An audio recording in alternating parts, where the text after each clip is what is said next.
आज बहुत अच्छा लग रहा है आप सब लोगों को यहाँ इस तरह देख के। अरविंद केजरीवाल जी के साथ युवा रोजगार संवाद में आप लोग आए हैं। महाराणा कृष्ण कुमार जी की धरती पर मुझे गोपाल भाई ने, ईशनान भाई ने, युवराज जी ने अप्रैल के महीने में बुलाया था, अभी कुछ महीने पहले। और अप्रैल के महीने में इन्होंने यहां बुलाया कि देखो शिक्षा मंत्री के इलाके में सरकारी स्कूलों के क्या हाल हैं। अब मुझे तो आपको बताने की जरूरत नहीं है कि क्या हाल है, आप तो यहीं से हो, तो मैं उस पर ज्यादा टाइम नहीं लगाऊंगा। लेकिन आज सुबह मैं यहां चर्चा कर रहा था किसी के साथ कि मैं पिछली बार यहां आया तो सरकारी स्कूलों के इतने बुरे हाल देखे जैसे लगा कि किसी कबाड़ खाने को बहुत दिन से बंद करके रखा हो, उसमें मकड़ी के जाले और गंध मच जाए। ऐसे ऐसे स्कूल में मैंने रोजाना बच्चे पढ़ते देखे यहां पे। तो किसी ने मुझे कहा अभी थोड़ी देर पहले कि आप तो स्कूलों की बात कर रहे हैं, यहां तो कॉलेजेस भी ऐसे ही हैं। मुझे नहीं पता, मैंने नहीं देखा। उन्होंने कहा आप 10 मिनट निकाल के आयुर्वेद कॉलेज चले जाइए, आपको वो स्कूल से बुरा ना दिखे तो बताना क्या हाल कहा था। मुझे नहीं पता, आप लोग जानते हो, यहाँ के पत्रकार साथी जानते हैं।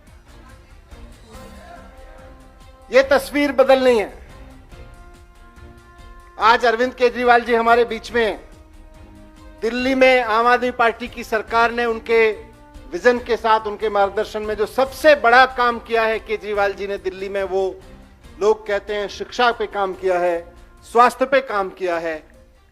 पर मुझे लगता है घरों को छूने वाला, युवाओं से संबंधित सबसे बड़ा काम अरविंद केजरीवाल जी ने किया है, नौजवानों को रोजगार देने का। आज देश की सबसे बड़ी समस्या बेरोजगारी है। लोग पढ़ लिख के बैठे हैं, नौकरियां नहीं है। डिग्रियां हाथ में लेके बैठे हैं, नौकरियां नहीं है। और जहां नौकरियां हैं सरकार में, वहां नौकरियां लगाने को लोग तैयार नहीं है। अभी आपके सभी वक्ताओं को मैं सुन रहा था और आपका दर्द किस तरह से छलक के आ रहा था उसमें कि जब भी कोई वक्ता बोलता था पेपर लीक हो जाता है, पेपर फूट जाता है, आपकी तरफ से जो उसका गुस्सा निकल के आ रहा था उससे पता चल रहा है कि नौकरियां तो हैं गुजरात में, लेकिन देने वाले नहीं है। नौकरियों की कमी नहीं है। यह हाल दिल्ली में भी था। 2015 में जब सरकार में मुख्यमंत्री बने अरविंद केजरीवाल जी, तो हमने जाके देखा रिकॉर्ड में 2007-8 से वैकेंसियां पड़ी हुई थी। वहां पे जो DSSB बोलते हैं उसको, दिल्ली में नौकरी लेने वाला, परीक्षा लेने वाला जो बोर्ड है, DSSB के पास में पड़ी हुई हैं वैकेंसियां, लाखों वैकेंसियां पड़ी हुई हैं, कोई सुनने वाला नहीं है। मैंने एक मीटिंग ली थी सरकार बनने के बाद। मैंने उनसे पूछा भाई क्या स्पीड है, कितनी नौकरी कितने दिन में दोगे? तो उन्होंने मुझे कुछ डेटा दिया जैसा सरकारी दफ्तरों में आमतौर पर प्रेजेंटेशन करते हैं।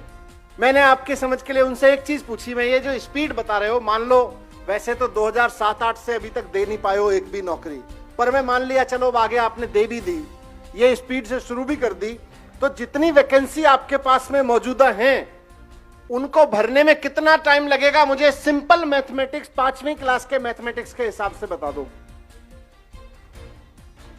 जब मैं मंत्री था तो थोड़ी चल जाती है वहां दादागिरी, वैसे तो बोलते नहीं है, पर बोले जी 35 साल लगेंगे। उस वक्त की वैकेंसीज को उस स्पीड से भरने में 35 साल लगेंगे। लेकिन केजरीवाल जी ने कमान संभाली, उसके बाद में वहां भर्तियां निकलनी शुरू हुई। जो पीड़ा आज गुजरात के नौजवानों की है वही दिल्ली के लोगों की भी पीड़ा थी, और दिल्ली में तो देश भर से लोग अप्लाई करते हैं, वहां के सबके लोगों की पीड़ा थी। क्या होता था? भर्ती निकाली, पेपर लीक हो गया, भर्ती निकाली, पेपर लीक हो गया, भर्ती निकाली, बेचारे ने तैयारी की, लड़के लड़कियां सब तैयारी करते हैं, घर में बता के रखते हैं कोचिंग शानदार चल रही है, तैयारी शानदार चल रही है, 24 घंटे पढ़ाई कर रहे हूं, अब की बार तो लगी जाऊंगा, आप चिंता मत करो। लेकिन जिस दिन परीक्षा देने गए शाम को रोते हुए आए, पेपर लीक हो गया। कितनी बार होता है? आप संयोग देखिए कि दिल्ली में जिस दिन हमने शपथ ली सरकार में, उस दिन भी एक परीक्षा हो रही थी और उस दिन भी पेपर लीक हुआ, लेकिन वो आखिरी पेपर लीक था, उसके बाद पेपर लीक नहीं हुआ। सर ने कहा ऐसी व्यवस्था करो कि उसके बाद पेपर लीक ना हो। और यकीन मानिए ऐसी व्यवस्था की वहां पे दिल्ली सरकार ने कि उस वाले पेपर लीक का मामला होते होते होते जब सर सुप्रीम कोर्ट पहुंचा तो मुझे याद आ रहा है कि सुप्रीम कोर्ट के जस्टिस ने दिल्ली सरकार के स्टैंड को एप्रिशिएट करते हुए कि दिल्ली सरकार ने बहुत सही कदम उठाया है, उनको जेल भिजवाया जो लोग पेपर लीक करवा रहे थे। उस दिन के पेपर लीक वाले सारा रैकेट खत्म किया पेपर लीक का वहां पे। और आज अरविंद केजरीवाल जी के नेतृत्व में दिल्ली में 2 लाख सरकारी नौकरियां दी जा चुकी हैं। 2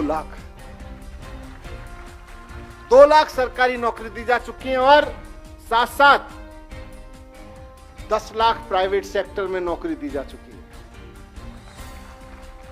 सरकार के इनिशिएटिव से। वैसे तो प्राइवेट सेक्टर में बहुत निकलती रहती हैं नौकरियां, लेकिन सरकार के इनिशिएटिव से, सरकार की पहल से सर ने एक पोर्टल बनवाया और उस पे नौकरी देने वाले और नौकरी लेने वाले दोनों को लाके खड़ा किया और बहुत क्रेडिबल तरीके से खड़ा किया। तो आज वहां पे नौकरियां ही नौकरियां हैं। दिल्ली के नौजवानों को खूब नौकरियां मिल रही हैं। मैं उम्मीद करता हूं कि गुजरात में भी आज गुजरात के युवा की सबसे बड़ी जरूरत है। और पिछले आधा पौना घंटे से मैं जो देख रहा हूं इस जोश को, इस उम्मीद को यहाँ पे आपकी आंखों में, आपकी आवाज में, कि नौकरियों की सबसे ज्यादा जरूरत है। नौकरियां हैं, सरकार में भी हैं, प्राइवेट में भी हैं। नौकरियां देने वाले प्राइवेट में तो दे रहे हैं, लेकिन सरकार में उस पर कुंडली मार के बैठे हुए हैं, रैकेट चला रहे हैं। या तो डिसीजन नहीं ले रहे नौकरी देने का, और अगर डिसीजन भी ले रहे हैं तो उनसे दी नहीं जा रही, उनसे फेल हो जा रहे हैं, उनके रैकेट ज्यादा बड़े हो जा रहे हैं पेपर लीक वाले, उनकी सरकार की व्यवस्थाएं खत्म हो जा रही हैं। आपको मैं इतना ही कहूंगा कि मेहनत करिए। जितनी मेहनत आप परीक्षा पे कर रहे हैं उतनी ही मेहनत वैसे लोग लाने पे करिए जो यहां बैठे हैं, जिनमें से हो सकता है कुछ यहां बैठे होंगे जो इस परंपरा को खत्म करें कि अब गुजरात में पेपर लीक नहीं होगा, जो इस परंपरा को खत्म करें कि अब नौकरियां पे कुंडली मार के कोई सरकार नहीं बैठेगी, तुरंत वैकेंसी निकालेगी और तुरंत भर्तियां चालू करेगी। वैसी व्यवस्था के लिए आप काम करें। मैं बस आखिर में आपको यही कहना चाहता हूं कि आपका जोश पिछले पौना घंटा से 1 घंटा से मैं देख रहा हूं और मुझको ये भी समझ में आ रहा है, मैं पिछली बार जब अप्रैल में आया था इधर तब भी जोश था, लेकिन अब कई 100 गुना, कई 1000 गुना जोश बढ़ चुका है आप लोगों का। मुझको ये भी समझ में आ रहा है कि आपका जो जोश बढ़ रहा है ना, ये आपका ये जो बढ़ता हुआ जोश है, तेजी से बढ़ता हुआ जोश है, यही दिल्ली में मेरे ऊपर धीरे धीरे सीबीआई का शिकंजा कसवा रहा है। ये जो आपके अंदर का गुस्सा है, जो यहां आप इस बार वोट पे निकालने वाले हो, ये जो जोश भर के आप बैठे हो यहां पे, इसी जोश की वजह से दिल्ली में केंद्र में बैठी हुई सरकार को लग रहा है इस जोश को रोकने के लिए थोड़ा सा शिकंजा और टाइट करो, और टाइट करो, और टाइट करो। लेकिन मैं दिल्ली से आपके बीच सिर्फ ये कहने आया हूं, मेरी गर्दन की चिंता मत करना, मेरी गर्दन ईमानदारी की गर्दन है। ये सीबीआई के किसी शिकंजे में नहीं फंसने वाली है, ये मेरी जिम्मेदारी है। इस जोश को बनाए रखो, ये आपकी जिम्मेदारी है। बहुत बहुत धन्यवाद, बहुत बहुत नमस्कार। माता की इनकलाब वंदे। आज कोने कोने से आए हुए मेरे सभी युवा साथियों, आप सब लोगों को मेरा नमस्कार, सबको मेरा प्रणाम।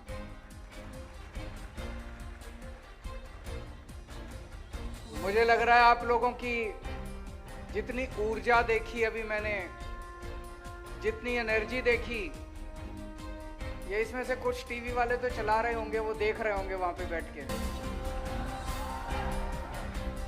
तो मैं सोच रहा था कि अभी सुन रहे थे कि मनीष सिसोदिया को अगले 10 दिन में गिरफ्तार करेंगे, लेकिन अब तो मुझे लगता है अगले 2-3 दिन में ही गिरफ्तार कर लेंगे इनको। दोस्तों, आज महाराजा कृष्ण कुमार सिंह जी के धरती पे आके बहुत अच्छा लग रहा है। वो एक बहुत महापुरुष थे, महान व्यक्ति थे। आज़ादी के बाद सबसे पहले देशभक्ति का जज्बा दिखाते हुए उन्होंने अपनी रियासत सरदार पटेल को सौंपी थी। और जैसा अभी ईशुदान भाई ने बताया कि उनके इलाके के अंदर कहीं चोरी हो जाती थी तो या तो पुलिस उस चोर को पकड़ के सामान वापस दिलाती थी, और अगर पुलिस सामान वापस ना दिला पाए तो सरकारी खजाने से उस आदमी को उसका हर्जाना भरा। ऐसी महान शख्सियत को आज इस मंच के और इस धरती से मैं भारत सरकार से अपील करता हूं कि ऐसी महान शख्सियत को भारत रत्न से नवाजा जाए।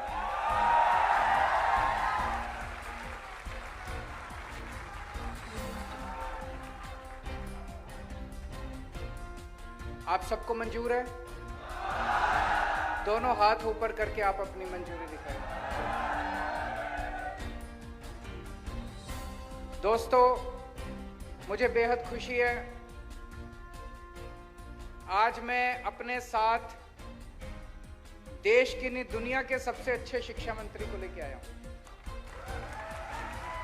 मनीष सिसोदिया जी। इन्होंने दिल्ली के स्कूल शानदार कर दिए, दिल्ली के सरकारी स्कूल।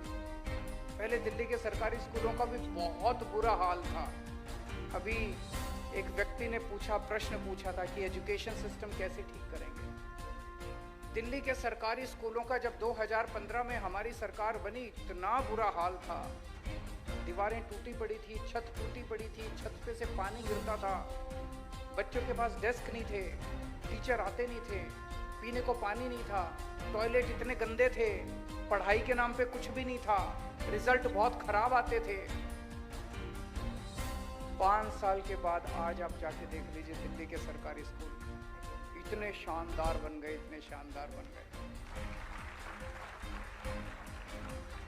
मैं खुला निमंत्रण देता हूं आप सब लोगों को, आप में से कोई भी जाइए दिल्ली के किसी भी सरकारी स्कूल के अंदर चले जाइए। अभी कई पत्रकार गुजरात से गए थे, करीब 30-40 पत्रकार गुजरात से गए थे, वो खूब घूम के आए, बहुत अच्छा लगा। आप भी जाइए, और अगर जा नहीं सकते तो आप दिल्ली में किसी को फोन करके पूछ लीजिए, इतने शानदार सरकारी स्कूल बन गए। प्राइवेट स्कूल वालों ने पहले गुंडागर्दी मचा रखी थी, जब मर्जी फीस बढ़ा देते थे, लोग बड़े दुखी थे। पिछले 7 साल से किसी भी प्राइवेट स्कूल वाले को नाजायज फीस नहीं बढ़ाने दी हम लोगों ने। ऑर्डर पास कर दिए, जितने प्राइवेट स्कूल थे सबका ऑडिट करवाया हमने, चार्टर्ड अकाउंटेंट से ऑडिट करवाया, और जब ऑडिट के नतीजे आए तो पता चला किसी प्राइवेट स्कूल ने 30 करोड़ की एफडी करा रखी है बैंक में, 40 करोड़ की एफडी करा रखी है। हमने ऑर्डर किया, एफडी तुड़वाई और बच्चों के पैसे वापस कराए। पहली बार भारत में हुआ होगा, भारत में पहली बार हुआ होगा कि प्राइवेट स्कूल वालों ने बच्चों के पेरेंट्स को उनके अकाउंट में पैसे वापस करे। ऐसा कभी नहीं हुआ। और 2-2 साल पुरानी फीस वापस करी, 3-3 साल पुरानी फीस वापस करी। ऐसे शख्स की फोटो, अमेरिका तो दुनिया का सबसे ताकतवर देश है।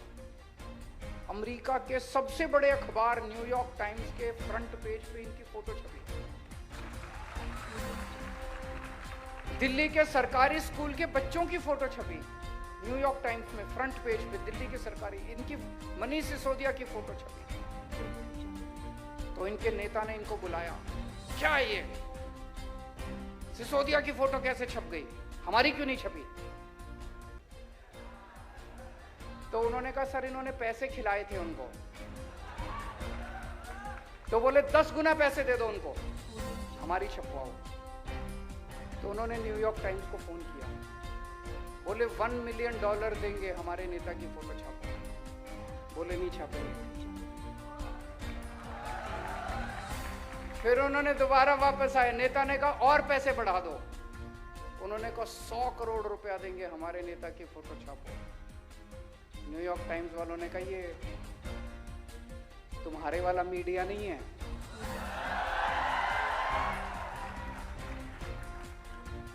हम बिकते नहीं हैं, हम पैसों में नहीं बिकते।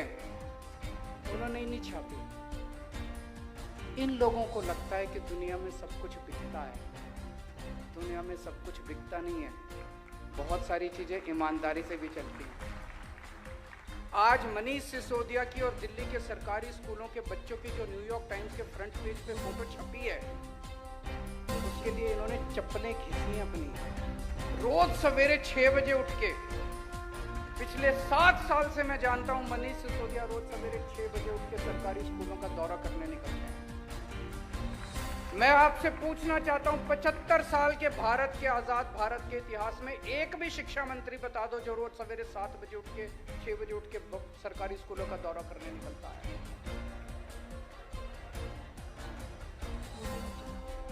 कोई नहीं निकलता।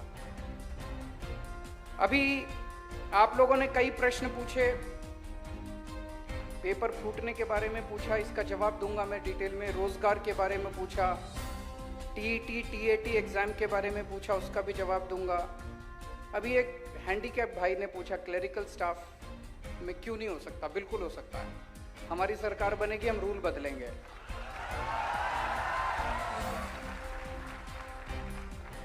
और जो आपने उसको हाय दी है, आप हमें आशीर्वाद दीजिएगा।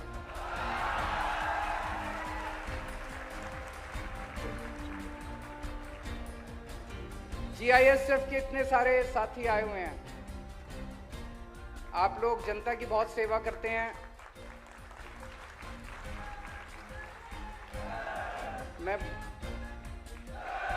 मैं आपकी बात से सहमत हूं। 11,000 रुपए में आज किसका गुजारा चलता है, और वो भी 25 साल की नौकरी करने के बाद। आप हमारी सरकार बनाइए, 1 महीने के अंदर आपको आपका हक दिलवाया जाएगा, आपको न्याय दिलवाया जाएगा, आपको पूरी तनख्वाह दिलवाई जाएगी। हमारे पत्रकार भाइयों ने अभी अपने मुद्दे उठाए। मुझे सबसे इंटरेस्टिंग आपकी बात यह लगी कि चर्चा के लिए भी नहीं बुलाते। इनको अहंकार हो गया है, इनको गरूर हो गया है। 27 साल की सत्ता में रहने के बाद इनको लगता है। हम कई बार गुजरात में जब आते हैं तो यहाँ के नेताओं से बात करते हैं, बीजेपी वालों से। हमने कहा कुछ करते क्यों नहीं हो? कहते हैं जरूरत क्या है, क्यों करें, ऐसे ही वोट मिल रहे हैं, कहां जाएंगे लोग? बोले कांग्रेस को देंगे तो कांग्रेस वाले हमारे में आ जाएंगे। पहली बार इनकी नानी याद आ रही है, आम आदमी पार्टी आ रही है। तो मैं पत्रकार बंधुओं से सबसे कहना चाहता हूं, जितने सरकारी फैसिलिटीज आपको बंद की गई सारी दोबारा चालू कराएंगे, आपके साथ बैठेंगे, और जो जो फैसिलिटीज हो सकती हैं आप वो सारी फैसिलिटीज आपको देंगे, और आपसे निवेदन करेंगे हमारी सरकार बनने के बाद हमारे पक्ष में मत छापिएगा, हमारी त्रुटि निकालिएगा।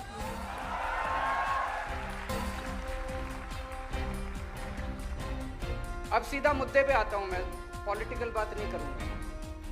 2018 में तलाटी का पेपर हुआ, 1800 पोस्ट थी, 32 लाख लोगों ने अप्लाई किया। आज तक वो पेपर नहीं करा इन लोगों ने, पेपर कराया ही नहीं इन लोगों ने। अभी 2022 में दोबारा एप्लीकेशन फॉर्म मंगाए, लेकिन इन्होंने पेपर नहीं कराया।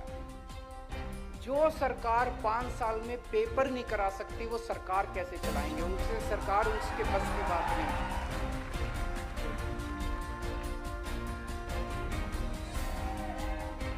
आ रहा हूं। तो आज मैं आपको आश्वासन देता हूं, दिसंबर में आम आदमी पार्टी की सरकार बनेगी, फरवरी में तलाटी का पेपर होगा।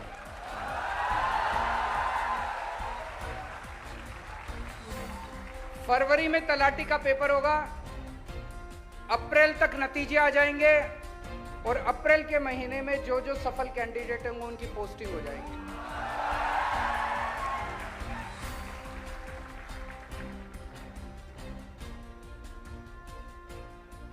एक जो सब लोग जिस मुद्दे से दुखी हैं कि पेपर बहुत फूटते हैं, इतने पूरे देश में दिवाली पे पटाखे नहीं फूटते जितने गुजरात में पेपर फूटते हैं।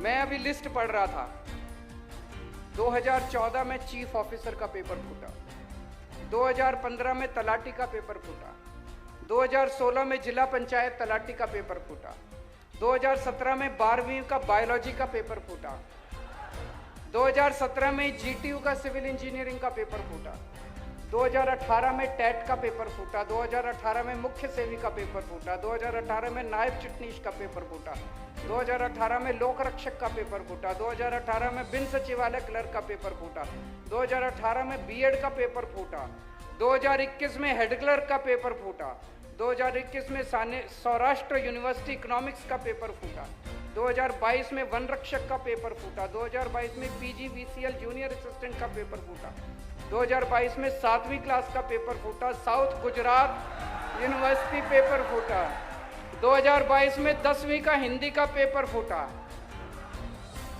इनको शर्म नहीं आती?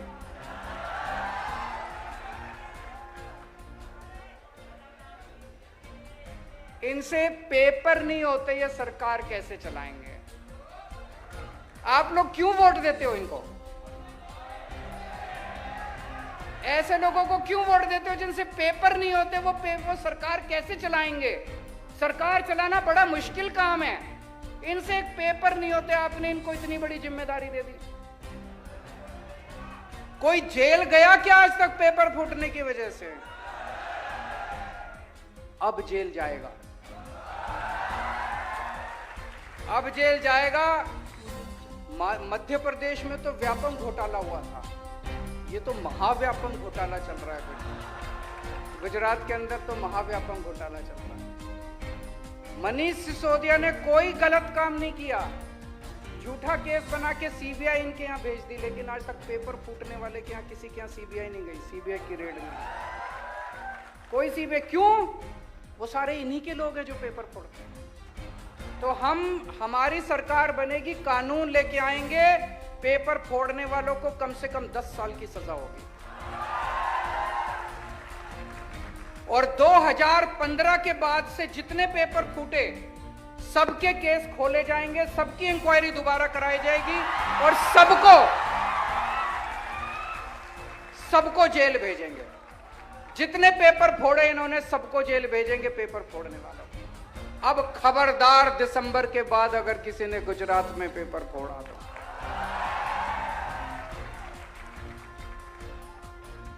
दोस्तों, अभी तक सुनते हैं रिश्वत से एक भी बहुत बड़े नेता इनके कहते हैं सरकारी नौकरी केवल पार्टी के लोगों को पहले मिलेगी। बोला ना एक इनके ने, तुम्हारे पिताजी की है सरकारी नौकरी। सरकारी नौकरी किसी पार्टी की नौकरी नहीं है, गुजरात के बच्चों की नौकरी है, गुजरात के युवाओं की नौकरी है। हर सरकारी नौकरी पे गुजरात के युवाओं का अधिकार है। पूरा ट्रांसपेरेंट तरीके से किया जाएगा, सारा प्रोसेस चेंज किया जाएगा और हर नौकरी जो है वो अच्छे तरीके से दी जाएगी। अब मैं आपको भर्ती कैलेंडर सुना रहा हूं। आम आदमी पार्टी की सरकार बनने के बाद कौन सा पेपर कब कराएंगे, नोट कर लीजिए अगर आपके पास है तो, नहीं तो अपने फोन में लिख लीजिए। दिसंबर में सरकार बनेगी कि नहीं बनेगी? दिसंबर में सरकार बनेगी। फरवरी में तलाटी का पेपर होगा। अप्रैल में नतीजे आने के बाद सबकी पोस्टिंग हो जाएगी। मई में वहां पे 2-3 हमारी बहनों ने टेट के बारे में बात की। मई में टेट 1 और टेट 2 की परीक्षा करवाई जाएगी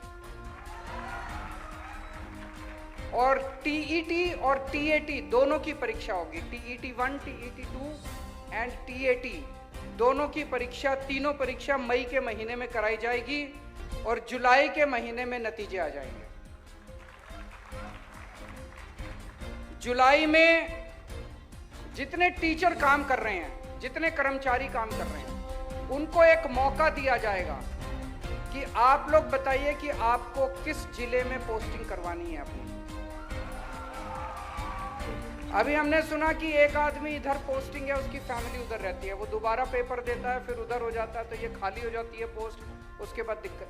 तो जुलाई के महीने में सबको मौका दिया जाएगा, सारे कर्मचारियों को, आप अपनी मनपसंद की डिस्ट्रिक्ट में चले जाइए।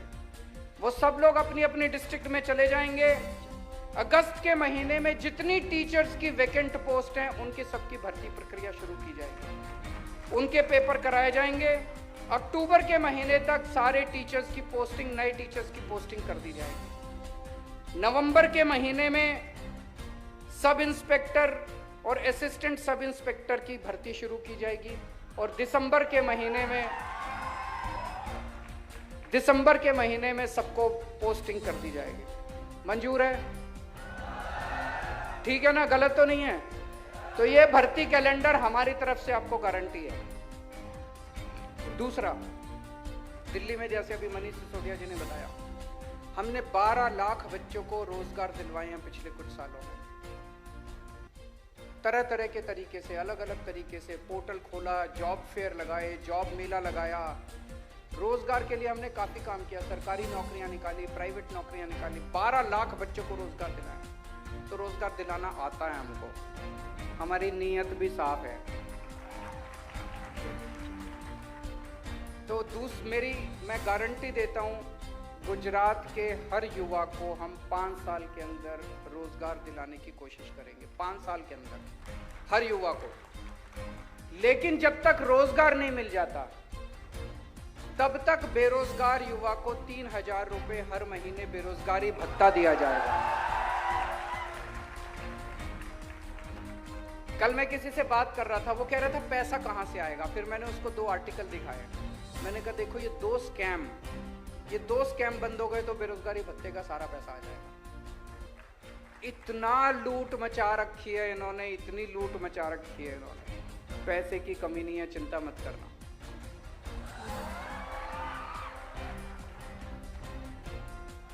अगला पॉइंट, 10 लाख सरकारी नौकरियां निकालेंगे। 10 लाख। ये हो सकता है क्या? बिल्कुल हो सकता है। हमने पूरी प्लानिंग की है, हवा में बात नहीं कर रहे। और युवराज जी आपको पूरा डिटेल में बताएंगे। इन्होंने वीडियो भी जारी किया, शायद युवराज ने, सम्राट भाई ने भी जारी किया। पूरा डिटेल में आपको बताएंगे कि 10 लाख सरकारी नौकरियां कहां से आएंगी। 10 लाख सरकारी नौकरियां निकालेंगे। पेपर फूटने के खिलाफ जो मैंने अभी बताया, कानून लेके आएंगे। जितनी पोस्टें, जितनी वैकेंसीज निकलती हैं और उनकी भर्ती होती है, हर एक में वेटिंग लिस्ट निकाली जाएगी ताकि जितने लोग ना ज्वाइन करें उनको उसके ऊपर किया जा सके। 1 साल के लिए वेटिंग लिस्ट चालू रहेगी। पहले बड़े पदों के ऊपर भर्तियां की जाएंगी, उसके बाद छोटे पदों के ऊपर भर्तियां की जाएंगी ताकि वैकेंसी ना रह सके। और सरकारी भर्ती की परीक्षा देने के लिए जितने बच्चे जाते हैं, 32 लाख बच्चे एक परीक्षा देने के लिए गए। जब वो बच्चे परीक्षा देने के लिए जाते हैं, उस दिन उनका बस का आने और जाने का किराया फ्री होगा।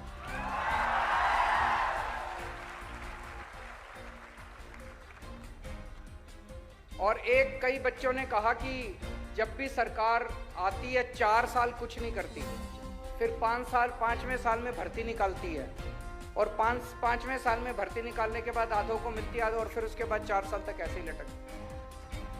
हमारी अभी पंजाब में सरकार बनी है। सरकार बनते ही हम लोगों ने नौकरियां निकालनी चालू कर दी। 26,000 बच्चों को अभी नौकरियां देने वाले हैं, 36,000 बच्चों को पक्का करने वाले हैं। जैसे ही हमारी सरकार बनेगी, मैंने आपको भर्ती कैलेंडर बता दिया, पहले साल से ही आपको सारी भर्तियां चालू हो जाएंगी। और आखिरी पॉइंट, कि जितने प्राइवेट नौकरियां हैं गुजरात के अंदर, उसमें 80% नौकरियां उनको गुजरात के बच्चों को देनी पड़ेगी। रिजर्वेशन होगा, उसके लिए कानून लाया जाएगा।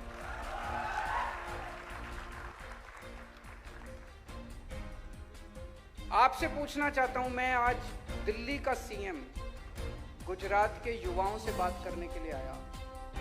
कभी गुजरात के सीएम ने गुजरात के बच्चों से ऐसे आमने सामने बैठ के बात की क्या? मैं उनसे निवेदन करता हूं, अब 3 महीने रह गए। इन 3 महीनों में एक बार तो चर्चा कर लीजिए अपने बच्चों के साथ। एक बार तो अपने बच्चों के साथ चर्चा कर लीजिए। और ये इन लोगों ने मीडिया को खूब डरा रखा है। मीडिया वाले लोग बहुत अच्छे हैं। मीडिया को इन्होंने खूब डरा रखा है। सारे मीडिया को उन्होंने ऑर्डर जारी किया हुआ है कि किसी भी डिस्कशन में आम आदमी पार्टी वालों को नहीं बुलाना। अखबारों को कहा हुआ है कि आम आदमी पार्टी की खबर नहीं छपनी चाहिए। तो मैं आज गुजरात के युवाओं को अपील करना चाहता हूं, अपने अपने सोशल मीडिया को उठा लेना और ये वाला चुनाव सोशल मीडिया के ऊपर लड़ेंगे।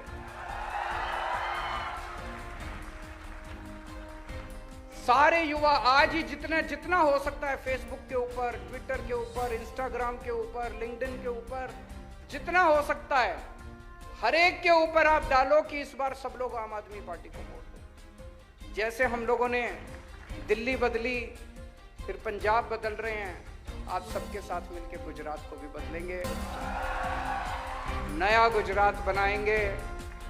जो मेरे को लग रहा है गुजरात एक बड़ा बदलाव मांग रहा है। 27 साल में इन लोगों से तंग आ गया गुजरात एक बड़ा बदलाव की तरफ जा रहा है। हम सब मिलके अब एक नया गुजरात बनाएंगे। भारत माता की।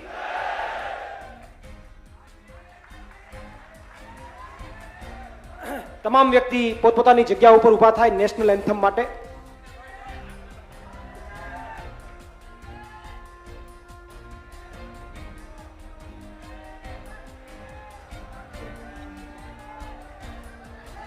अग्निवीर,